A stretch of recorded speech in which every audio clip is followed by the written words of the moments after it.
we want to talk about, and we're really fine-tuning here, we want to talk about the distinction between frequency and momentum. You could be on a lower frequency, which means you've got a lot of resistance that you're introducing into the equation. So let's say you're fearful or in despair. Yeah.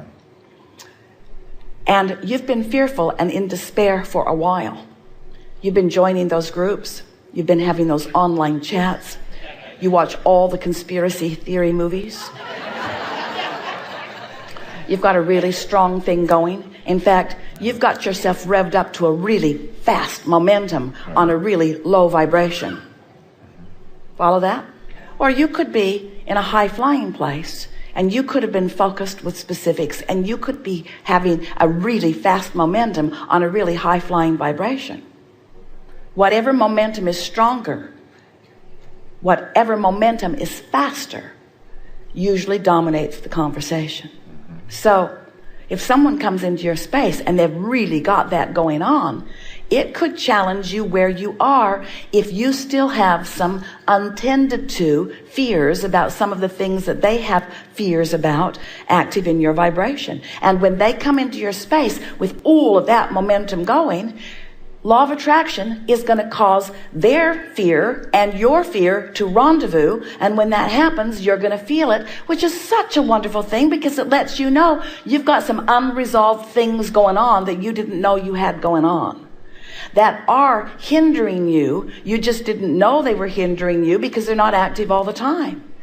So the key is you want to have enough exposure to enough experiences that you can sort of work the bugs out of your vibration so that in time anybody could enter your sphere with anything going on within them, and you're flying so high with such momentum that it just goes like this. They just bounce off. You don't go and play with them on anything, you see. We don't want to make this complicated. We just want to say to you, get happy. Get happy. And when you're not happy, go play with the ficus. The dog won't mind. No, go play with the dog. The ficus won't mind. Go. Withdraw yourself if you can. Withdraw yourself and retune, withdraw and retune, because you cannot retune in the midst of it as easily as you can when you get a little distance away from it. That was my next part of my question. I mean, that was it. Like, so if there is that discomfort, is it okay to withdraw and come back? Withdraw and come back. I mean, if possible. We're going to throw something back at you just to have a little bit of fun. The art of allowing, the art of resistance, the art of alignment, the art of resistance. In other words, you're tuning into who you are, or you're holding yourself apart from who you are. And so the path of least resistance, we touched on this just a little bit yesterday. Humans have issues with deliberately taking the path of least resistance because there's something in you that makes you feel like you're being lazy. So you kind of think that there's more virtue and value in doing things the hard way. And there isn't. The path of least resistance is the path that the source within you is always guiding you to. Always guiding you to what you want in the path of least resistance. Well, what's the path of least resistance? What would be the strongest common denominator in different experiences where you're experiencing the path of least resistance? It would be one of joy. It would be one of feeling good, you see. So anytime that you're not feeling lighthearted or joy, that means you're taking a path of greater resistance than you need to. And we just want to say, why? Why would you take the hard path? Now, some might say, oh, well, there's more adventure. And we say, there's plenty of adventure on the path of least resistance. And as we said to you yesterday, the path of least resistance doesn't mean the shortest path necessarily. It might, but it doesn't mean it necessarily. It means the path that has the most bang for your buck. It means the path that has the most potential to satisfy the most things that you are asking for in your vortex. Do you have any idea how many things you're asking for in your vortex? You're asking to uplift. You're asking to be uplifted. You're asking for alignment. You're asking for wonderful things to come to you. You're asking for clarity. You're asking for fun. You're asking for humor. You're asking for expansion. You're asking for insight. You're asking for all kinds of things because you've been putting those things into your vortex for a very long time.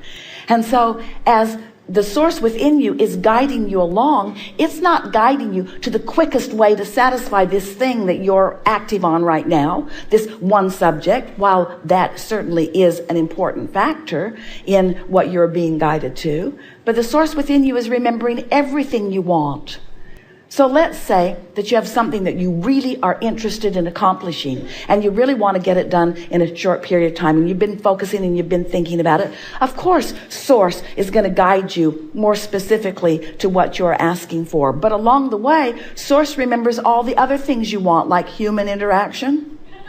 Source remembers all the other things you want, like being an uplifter, like being an advantage to others, like being a co-creator, like being an appreciator. And so once you get tuned to this high frequency, that leverage that we were talking about yesterday begins to kick in a way where you have this expansive capacity to explore and receive life. You become more like us. You become more like the source within you, more omnipresent, more sensitive to more things at the same time, more able to receive all of the benefit. It would be sort of like being in a situation where only one of your physical senses, let's say you're going to dinner tonight and you've chosen one of these beautiful places on board this ship and you have chosen a specific meal that is to your liking, but you go only with the sense of sight. This looks really good, you say. Look at those colors. But you can't smell it. You can't taste it. Can't hold your fork.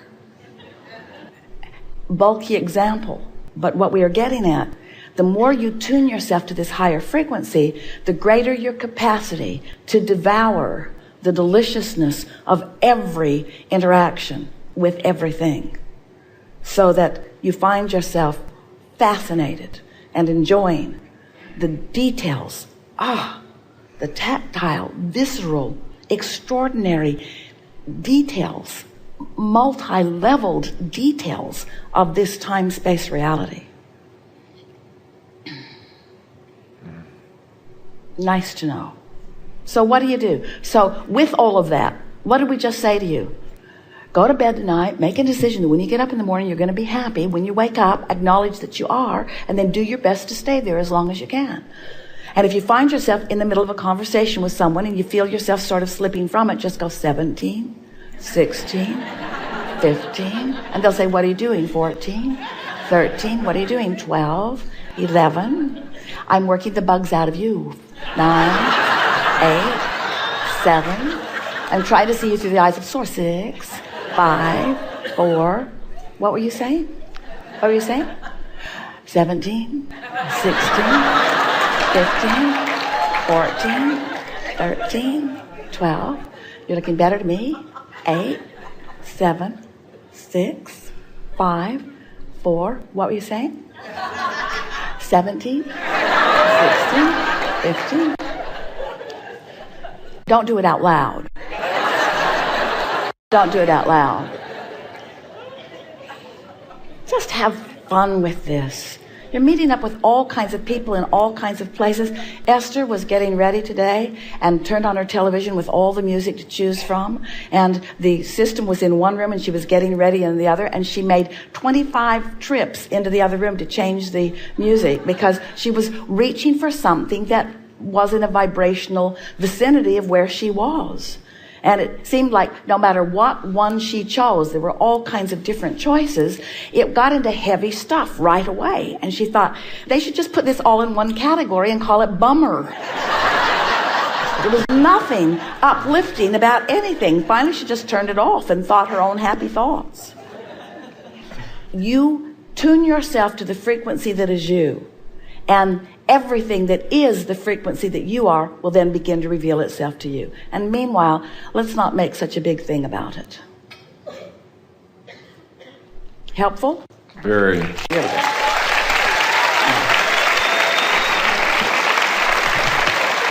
There could not be a better conversation